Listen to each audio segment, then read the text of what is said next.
Хочу представить вам основателя и идейного вдохновителя компании DJU Алексея Огнева. Она изначально задумывалась как экосистема, и слово это было, оно было в самом начале. Специалисты уровня Петра — это не сидящие без дела люди. Потом мы поняли, что здесь жизненно необходим блокчейн. От 50 до 60 человек работает постоянно в экосистеме, находится. На самом деле рост компании очень впечатляющий за 2 года. Проект DJU, 40 стран, столько-то партнеров. Находясь в Российской Федерации, нужно соответствовать законам Российской Федерации. Люди, которые прошли KYC, они являются официально держателями ценных бумаг, которые имеют свою юридическую силу. Да, все правильно.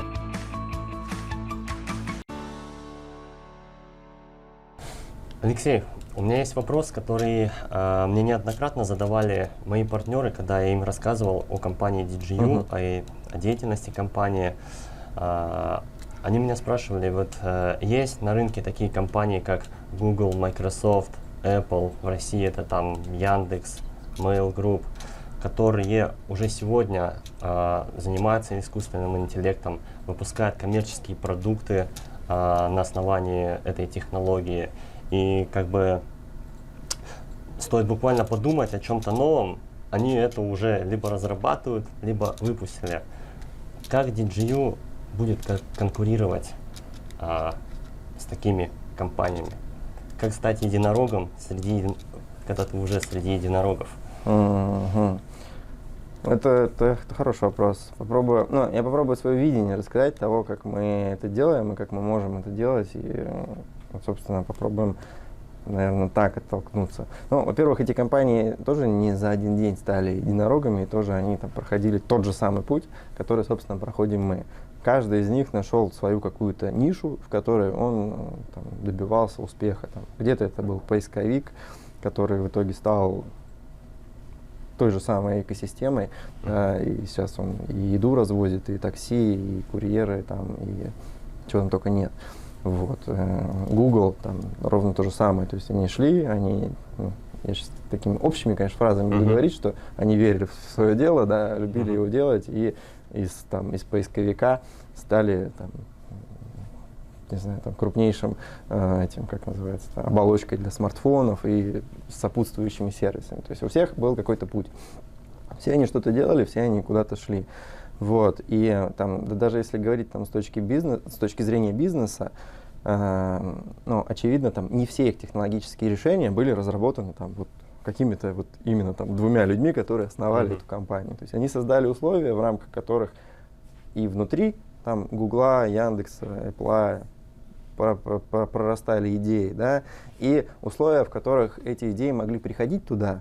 Где-то они приходили туда как стартапы, где-то их покупали, где-то их какие-то другие методы конкурентной борьбы и чего угодно, слияний и так далее, происходили. Мы, очевидно, берем этот опыт себе, то есть мы понимаем, что то есть изначально в нашей концепции есть венчурный фонд, который получает, я буквально вчера был вебинар, где мы рассказывали о том, что 3-5 заявок в месяц, заслуживающих внимания, к нам поступают. Хотелось бы, скажем так, уделять им больше внимания, и так далее. То есть это изначально заложено. То есть мы понимаем, что когда-то это принесет свои плоды. Важно этот процесс продолжать. Внутри у нас появляются идеи, команды. Мы недавно внедрили систему компьютерного зрения на небольшую сеть. Это, по-моему, были то ли сервисные центры, и, компьютерное зрение, оно фиксировало заезжающие машины, и это все было соединено с аналитической системой. Это не столько коммерческий продукт, сколько мы проверяли некую гипотезу, которая к нам пришла. Она, по сути, изнутри команды к нам пришла. Проверка, разработка. Да, и совмещая все эти процессы, в какой-то момент, совмещая эти процессы, занимаясь неким любимым делом, целясь куда-то далеко, изначально, то есть задумка идти далеко. И это вопрос, на самом деле, он как раз отражает то, что наша задумка, она люди понимают, что мы идем туда. И она в какой-то момент превращается в то, что мы запускаем DJU Wells, работаем что-то на рынке DeFi, видим эти несовершенства рынка, начинаем что-то делать для себя, и у нас появляется некая решения, там, кросс-чейн, не кастодиальной биржи, да, Эйвы, которая потенциально единорог, которая потенциально не только внутри нашего сообщества пиарится, а которой мир знает уже, фонды интересуются. Там, в октябре там, первый раунд, там, мы вот идем к этому. Ну, это вот те шаги. То есть здесь важно, как сказать-то, моя там личная философия возможностей стать Яндексом, Гуглом много. Это, очевидно, нелегко. Но как это? Но, свободная ниша будет какая-то всегда. Да, ну очевидно, да, рынок большой, рынок меняется, но тут важно просто идти туда. Вот несмотря ни на что, идти вперед, идти, а в какой-то момент, ну, это вот как-то есть такая фраза, не знаю, к месту она или нет, но типа быстро — это долго и регулярно. Ну, вот такая история. То есть в какой-то момент мы поймем, что вот мы там 5 лет работали, и вот мы уже те самые какие-то близкие к ним. Потому что вот, вот это яркий достаточно пример. Вот Эйва запустилась, там хакатон, первый хакатон, второй хакатон, мы там занимаем призовые места, на нас обращают внимание, и мы уже общаемся вот там с OneInch, кто там, Chainlink, а это же компании, которые там в рамках блокчейна, это гранты, да, вот.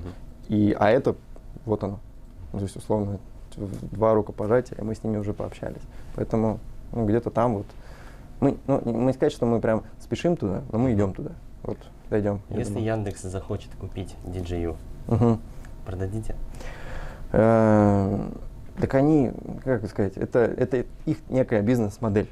Они постоянно что-то покупают, что-то хотят. И вот, собственно, мы, когда выпускали вот эти 200 там, миллиардов наших ценных бумаг, вот, 10% из них мы выводили в стадию там, краудинвестинга, и еще какую-то часть мы закладывали как раз вот на такие вещи. То есть мы понимали, что вот есть рынок, там есть правила рынка, возможно, там нашу экосистему попробуют там купить, да, то есть мы мечтали об этом, вот давайте так, мы об этом мечтали, почему бы, но мы понимали, что нам надо сделать так, чтобы мы от наших целей не отвернули, чтобы нас даже вот эта вещь не свернула с пути, потому что именно там миссия вот дала нам этот старт, и собственно мы понимали, что возможно, да, круто к нам кто-то придет. И вот у нас есть там часть наших ценных бумаг, которые мы на это, условно, зарезервировали. Будем ли мы это делать, не будем, но мы, если это сделаем, то с сохранением, да, вот основного пакета, контрольного там, и так далее. Но что мы здесь видим, пройдя вот этот путь? Мы видим, что появляются продукты, которыми как раз и могут в первую очередь начать интересоваться какие-то гранты. И вот там к нам первый венчурный фонд пришел, там, BR Capital. Мы об этом писали, там, и, собственно, сейчас они помогают нам собрать там, первые раунды. И это при этом собственность экосистемы. И собственность каждого человека, кто приобрел ценные бумаги экосистемы. Поэтому на самом деле вариативность происходящих процессов вот, в рамках бизнеса, она очень большая.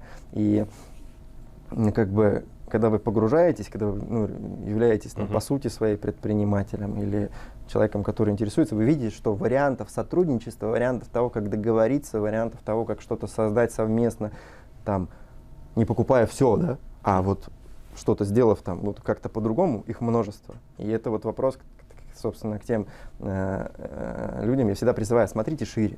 Изучайте чуть глубже, то есть не на уровне заголовков, типа Facebook купил за миллиард Instagram. Это вот уровень заголовков. Это то, что пишут там те же самые копирайтеры, чтобы больше там собрать лайков, просмотров. На самом деле это возможно просто такое сотрудничество. Нет, я не говорю, что там Facebook не купил, я говорю про то, что вы не знаете деталей.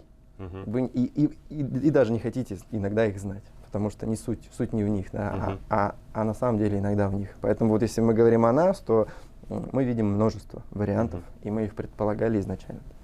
Понятно. Алексей, скажи, пожалуйста, когда вы планируете вывести на рынок первый коммерческий продукт на основе искусственного интеллекта? То есть я понял, смотрел дорожную карту, да, по дорожной карте у вас, в принципе, выход первых коммерческих продуктов — это 2023 год. Вот за вот эти 2 года поменялось что-то? Угу. Я, во-первых, ценю людей, которые смотрят дорожную карту. Это всегда, да, это всегда здорово. Но, естественно, за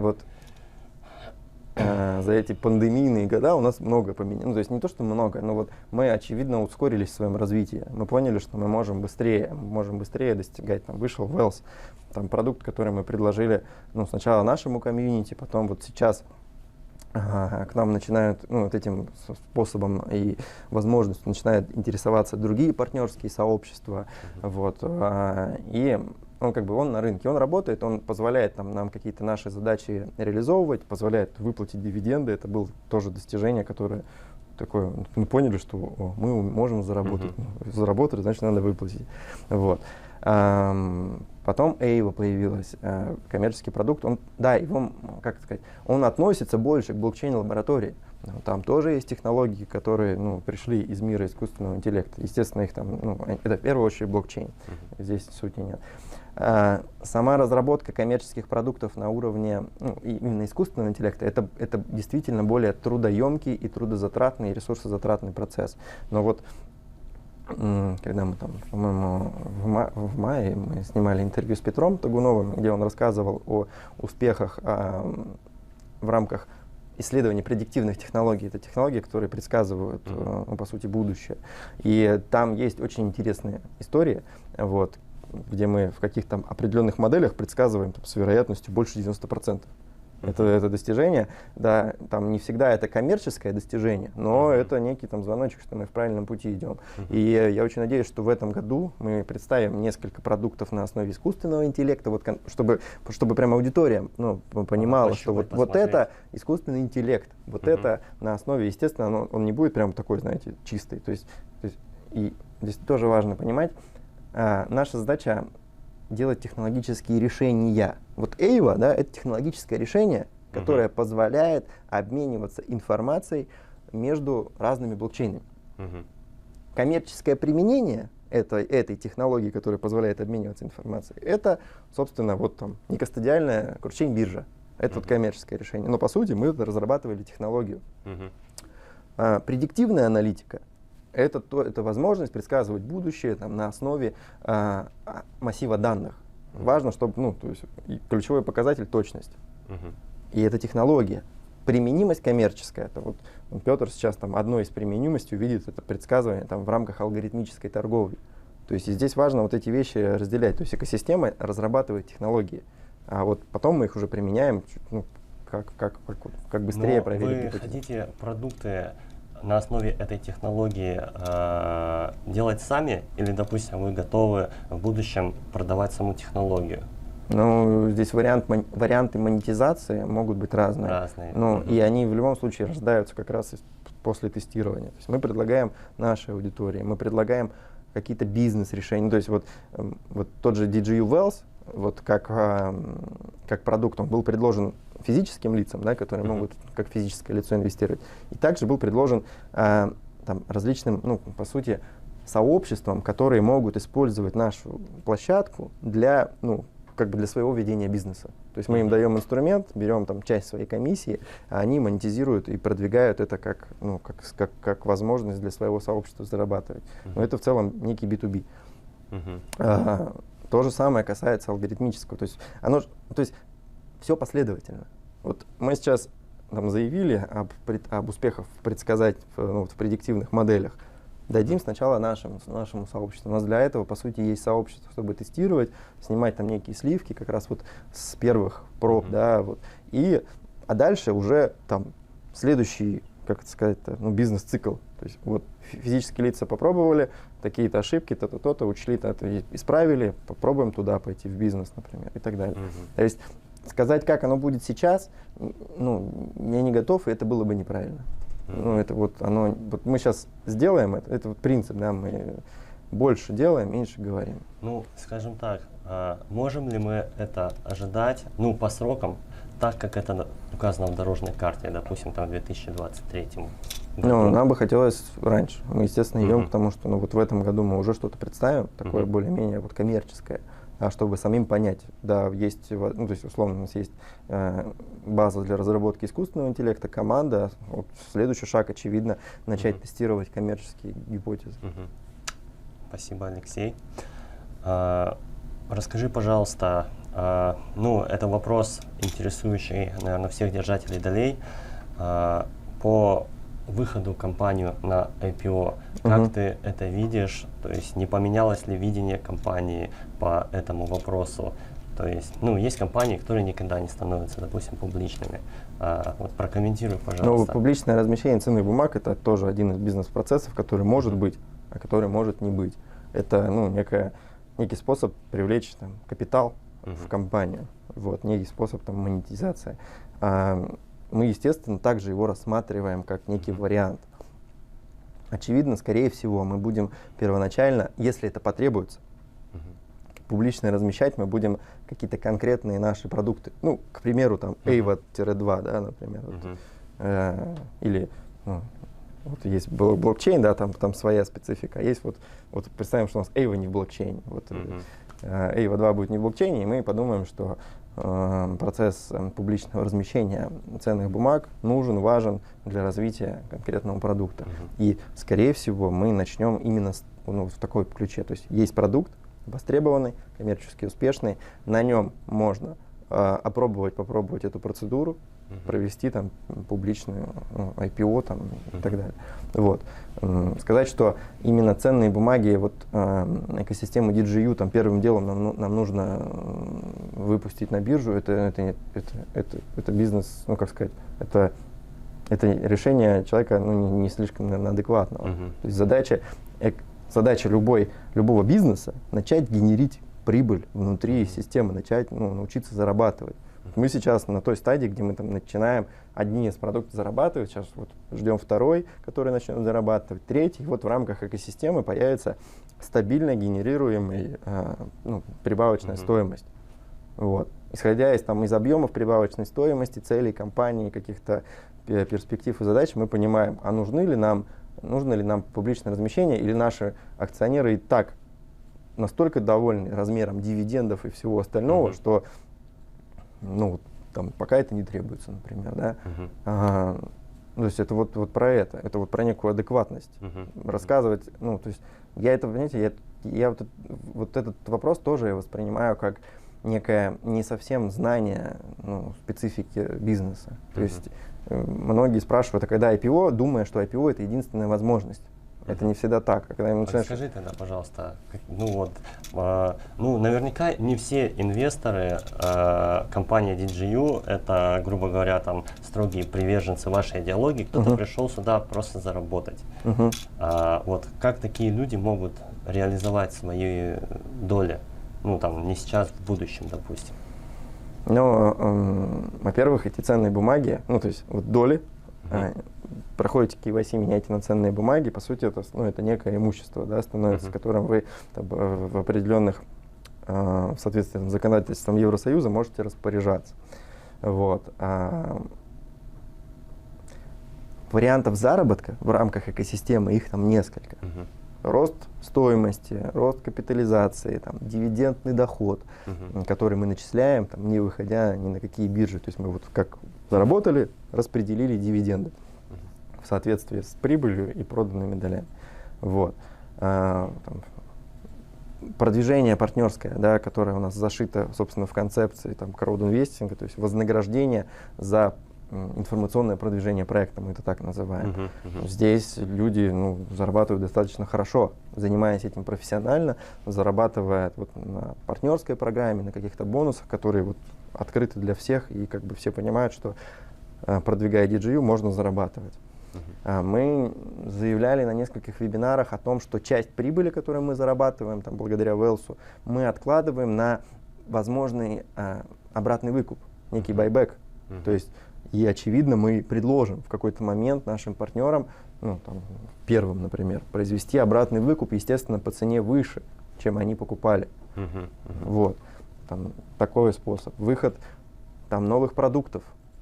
Та же AVA выходит. Очевидно, у держателей ценных бумаг экосистемы будет приоритетная возможность получить какой-то первый доступ. Там, форма этого первого доступа, мы еще ее не утвердили, да, сейчас там альфа-тестирование, потом там раунды, которые фонды собирают, и потом, ну, очевидно, будет лучшее предложение держателям ценных бумаг. Вот. И, ну, и задача таких предложений сделать больше, больше, больше, больше. Да, Алексей, спасибо большое за развернутый ответ.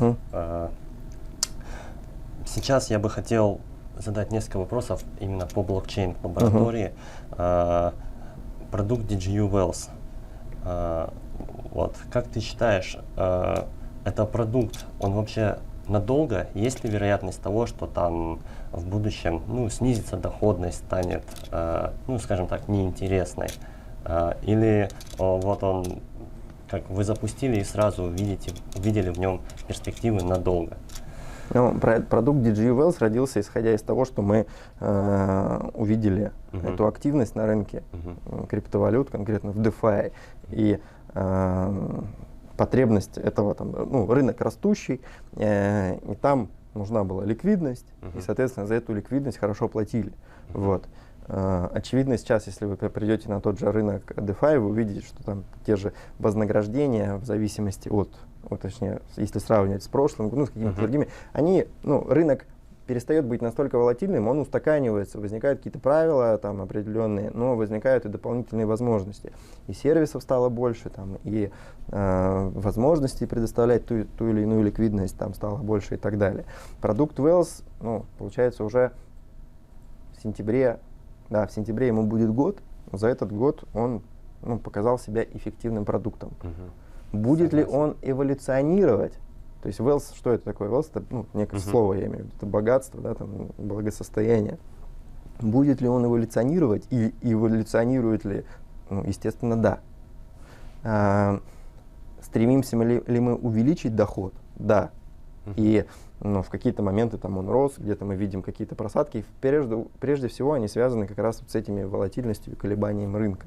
Но целью стоит сделать Wells там стабильно работающим продуктом. Но опять же мы понимаем, мы отдаем себе отчет, что ну, это не то, что рынок есть рынок, я сейчас не про то. Про то, что вот открылось окно возможностей. Мы это окно возможностей использовали. И это там наш ключевой навык.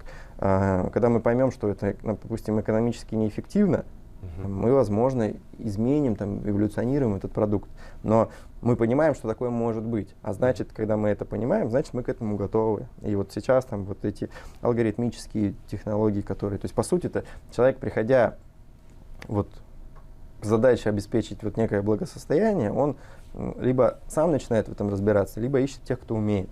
И вот наша задача — это конечному потребителю дать те самые там правильные, надежные, настоящие проценты, да, которые он может стабильно получать. Вот это задача. А что будет под капотом, вот какая там... не всем это, в принципе, это не нужно. всем, да, это не всем интересно, не всем актуально. Важно вот, собственно, делать правильно. Вот туда идет Wells и как бы идет достаточно успешно. Спасибо за ответ, Алексей. Такой вопрос. Будет ли в будущем DGU Wells являться поставщиком ликвидности для Aave? Но здесь я бы его разделял. Ну, что такое? Будем ли мы размещать средства Wells? Да, частично. Ну, естественно, мы не исключаем такого, потому что очевидно, два проекта одной экосистемы, они должны друг друга усиливать, но условно важно понимать, что есть определенные принципы работы Wells, да, которые неважно, то есть вот есть принципы там, и постулаты, там, некий риск-менеджмент там, и все остальное, которыми мы там, не можем там, пренебрегать. И, то есть мы, естественно, не будем все, как говорится, яйца класть в одну корзину, и поэтому здесь вот четкий, простой подход. Это продукты, усиливающие друг друга, но не усиливающий риск благодаря этому сотрудничеству. Вот так, да. То есть какое-то взаимодействие, очевидно, будет, но да, по сути, Aave-то и как бы и родилась из деятельности Wells, из некой деятельности в том числе. Поэтому, ну, скажем так, о подробностях мы, естественно, будем сообщать. То есть сейчас рано еще про это говорить.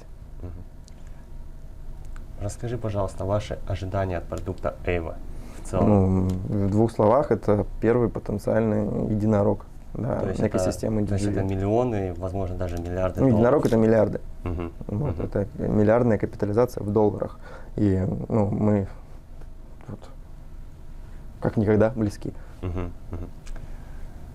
Как ты считаешь, Алексей, блокчейн может стать основным продуктом компании DigiU Wells? Сосредоточимся ли мы только на блокчейне? Да. Ну, нет.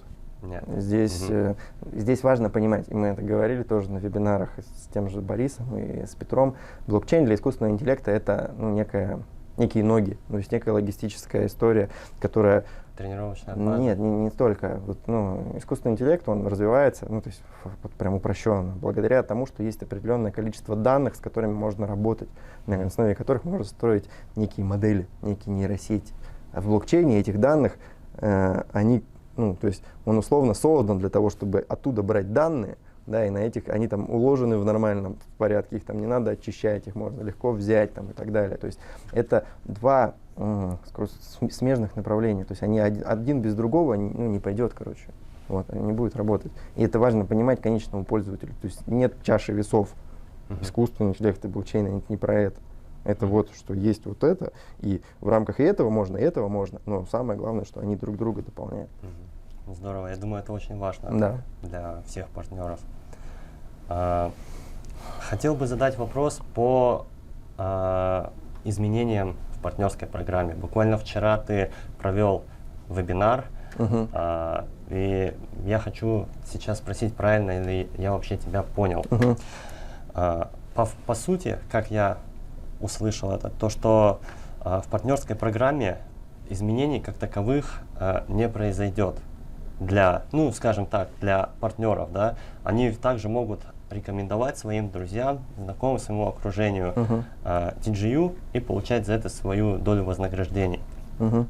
Но нововведение заключается в том, что если человек чувствует себя лидером и хочет активно прям работать в этой области, он может приобрести лицензию и получать какой-то повышенный доход, какие-то, возможно, еще бонусы, фишки от компании. Ну, не знаю, что вы задумали. В двух словах совершенно правильно. Мы в любом случае, то есть краудинвестинг — это там базовый бизнес-процесс, который позволил нам запуститься. Это то, о чем я говорил на вебинаре. Я думаю, можно там некую ссылку дать, чтобы посмотрели. И в двух словах, вот за 20 месяцев работы мы поняли, что что мы что-то новое узнали об этом процессе, и что вот сформировалась некая репутация DigiU, сформировалось сообщество DigiU, и очевидно, достигнуты технологические успехи. Да? То есть мы не просто там занимаемся краудинвестингом, вот они результаты. И чтобы этих результатов стало еще больше, нам нужно, исходя из тех изменений, которые в мире произошли, да, из нашего опыта, который мы приобрели, предложить новое и усилить то, что, собственно, у нас работает. Вот, собственно, лидеры, партнеры, которые занимаются профессиональным информационным продвижением, нам надо их, во-первых, усилить, сделать так, чтобы им стало проще зарабатывать, они стали больше зарабатывать, потому что наша партнерская программа, она не была простой и не была там сверхдоходной. А сейчас мы на нее посмотрели немножко по-другому, перераспределили проценты, не выходя за рамку, да, которую мы обозначили изначально. То есть мы за нее не выходим, мы просто перераспределили. Поняли, что там, например, больше половины наших партнеров там глубже 3-го уровня не строят. И они, получается, недополучают. Да. Если они будут больше получать, наверное, у них больше интереса будет. То есть мы перераспределили проценты, нас стало выгодней, для них стало легче достигать статусов. Добавим туда некие там промоушены, которые они всегда просили. А почему у вас нет этого? Почему у нас этого? Вот сейчас получится. Сейчас вы это получите, собственно. И мы не то, что мы смещаем фокус, мы оставляем все преимущества для инвесторов. То есть человек достаточно просто может к нам прийти, приобрести пакет ценных бумаг, воспользоваться любым продуктом. И даже если он просто зарегистрировался, ему доступна его реферальная ссылка, которой он может поделиться. Но мы понимаем, что если человек хочет, точнее, если он профессионал к нам пришел, у него должны быть, очевидно, какие-то специальные возможности. И если он хочет развиваться, тоже должны быть специальные возможности. И ему достаточно просто об этом заявить нам, приобретя лицензию. Мы здесь получаем некая очевидная волеизъявление этого человека. То есть я хочу с вами работать, дайте мне спецусловия. Вот вам, пожалуйста. Да. И мы понимаем, что здесь и качество, скорее всего, повысится, мы там и обучим этого человека лучше, и он больше заинтересован будет, и возможностей больше будет для него. Вот, собственно, это вот некое концептуальное изменение партнерской программы, некие вот введение неких новой сущности в виде лицензирования, по сути, партнерской деятельности. Вот некий фокус на профессионалов у нас теперь появляется, не снимая фокуса с инвесторов, с тех людей, которые вот у нас порядка чуть больше 70% людей у нас не пользуются партнерской программой. То есть они просто инвестора. У них кто-то зарегистрирован, кто-то купил, ну то есть вот 70% у них ни один уровень не открыт, то есть ни одной регистрации нет.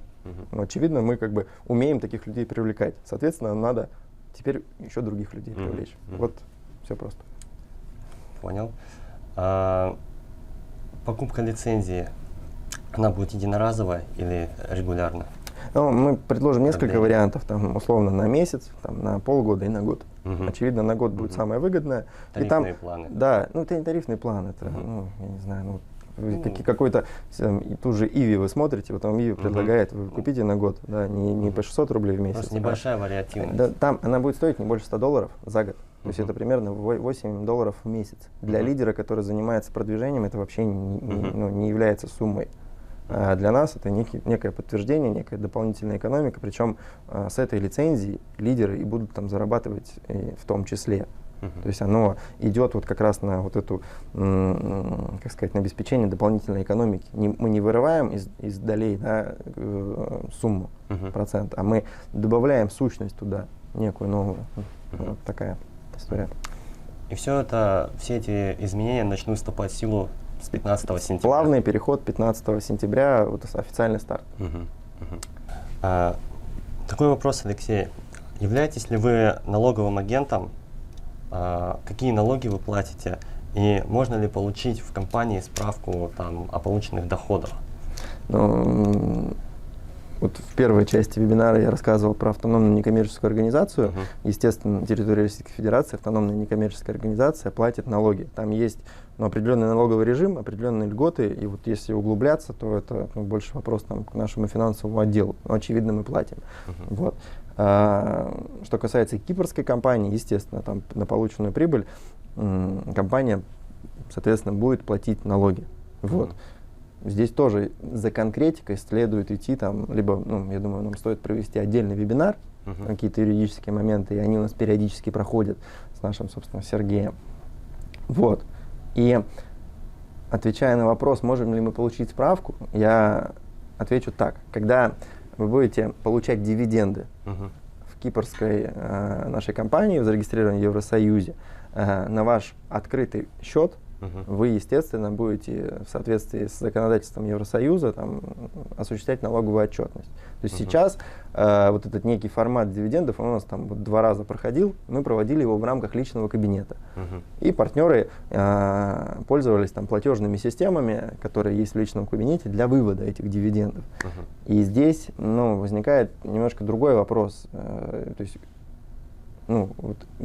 каким образом партнер в целом свои доходы декларирует, да, и в какой стране он находится, и как он осуществляет вот эту декларацию. Это больше вопрос к партнеру. То есть декларация доходов – это ответственность очевидно, это ответственность каждого физического лица в той стране, где он находится, в соответствии с тем законодательством. Мы, как компания, то есть находясь в Евросоюзе и выплачивая там дивиденды в последующем там, вот, на банковские счета, очевидно, будем там подавать, и вы сможете запрашивать.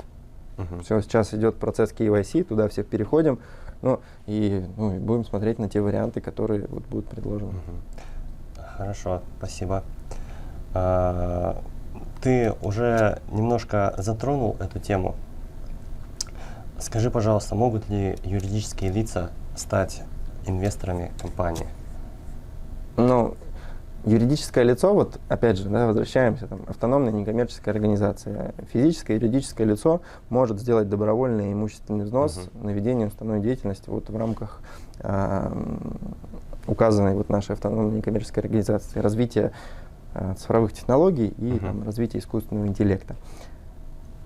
Такая процедура в рамках личного кабинета, она не реализована. Ну, вот, честно, у нас не было запросов ни от одного юридического лица. Вот все инвестируют как физические лица. Ну, собственно, краудинвестинг, он на то и краудинвестинг.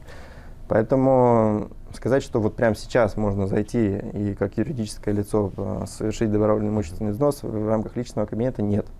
Но я думаю, если такой запрос есть, лучше написать нам в службу поддержки, мы в индивидуальном порядке рассмотрим, потому что ну, их не было. Я вот, ну, вот честно, впервые слышу. Такой вопрос. Руководители DigiU неоднократно озвучивали, что они ценят не только финансовую там, сторону поддержки партнерами, но и там, маркетинговую, деловые связи и так далее. Скажите,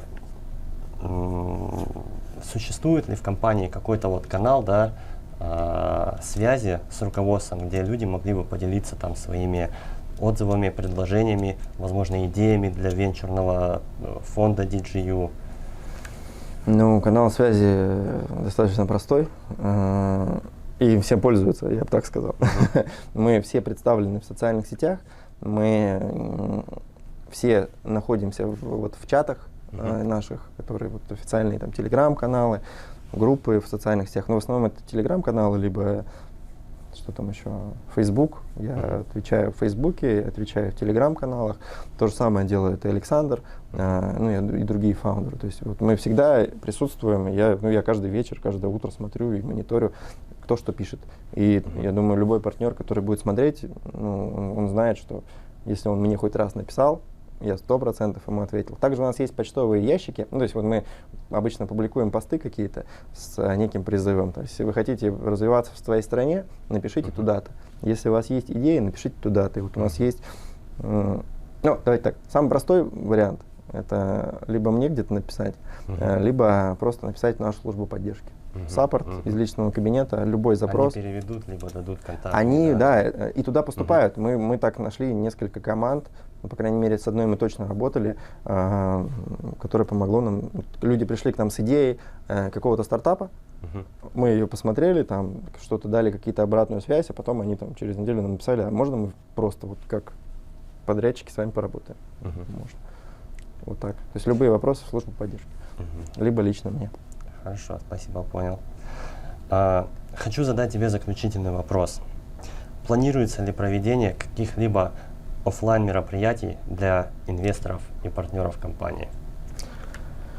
Может быть, какой-то форум?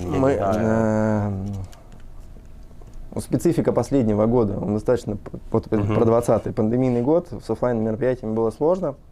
Мы даже нашу конференцию проводили в режиме онлайн, ее можно там посмотреть. Вот снимали, там, потом транслировали там, и так далее. В этом месяце, в августе, прошло 16 или 15 конференций в разных странах. Партнеры организуют их там, где позволяет возможность. Например, во Вьетнаме все сидят там дома, в Индонезии тоже, в различных латиноамериканских, африканских странах с этим попроще. Вот. Собственно, откуда поступают, я сейчас говорю про партнеров, то есть откуда поступают запросы, мы всегда поддерживаем. Ну и я думаю, в этом году, ну, по крайней мере в России, мы точно нашу конференцию проведем уже при заполненных каких-то, ну, хотя бы небольшом зале. Вот нам удастся, я очень на это надеюсь, потому что это совсем другая энергия и совсем другие вещи. Конечно. И в том числе партнерская программа новая, она как раз нацелена на проведение таких событий, чтобы лучше развивать. Будем очень этого ждать. Да, и поэтому, собственно, что касается там, той же партнерской деятельности, всегда можете обратиться к нам.